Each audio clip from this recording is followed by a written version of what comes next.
Hi, this is Tracy with DIY or Bust. Today's project is framing the office walls. I'm gonna put 4 walls on my office addition, even though traditional carpentry would only call for 3, just to provide a little extra support so the office can carry its own weight. Remember, I'm working with a 1930s off-grid cabin that is not exactly up to code, and I'm trying to get it as strong as possible. So this is one of my techniques that I'm using for my additions.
Behind me is the doorway that I cut open that comes out into the office.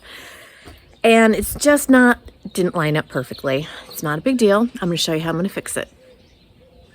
Okay, so this doorway was framed on the inside with the new framing. You can see the lighter colored wood, that's the new lumber.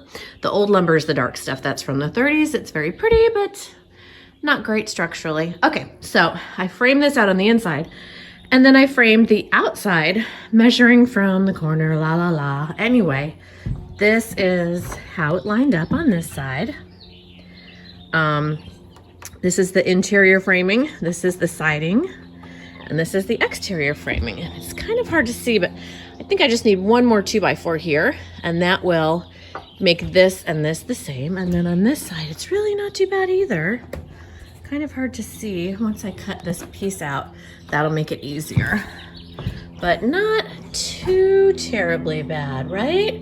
Again, probably just another 2x4.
I wanted to catch you up on my project with framing the office because I thought I hit play or record on my GoPro and I didn't. I took a picture myself. Anybody who has a channel feels that pain just like I did when I realized it way too late to do anything about it. So let me give you a quick tour of where we are at, where I am at with the framing. There are roof boards on the roof. You can see them through, and that's going to mirror the original cabin. Kind of hard to see in there because it's dark. So I'm mirroring much of the style, the same angles with the pitch, and now I've got tar paper on the top. So that is going to help protect everything underneath it. Currently I have my first sheathing board up. It's 4x8, and if I was smarter, I would have made this whole thing about that much shorter because a 4x8 sheet would have fit perfectly. Lesson learned, that's okay. I'm gonna get good at cutting plywood. So I'm going to cut this bottom section out, then I'm gonna continue sheathing all the way to the top. I undercut my rafter, what are those called? Tails, rafter tails by enough. I got my new tool, my little multi-tool, sorry about the finger, my little multi-tool, and undercut those to fit the plywood up there so it'll look beautiful. and I won't have to cut around each one. That does not compromise the structural integrity of the structure at all. So, very nice, and I hope you enjoy watching the video.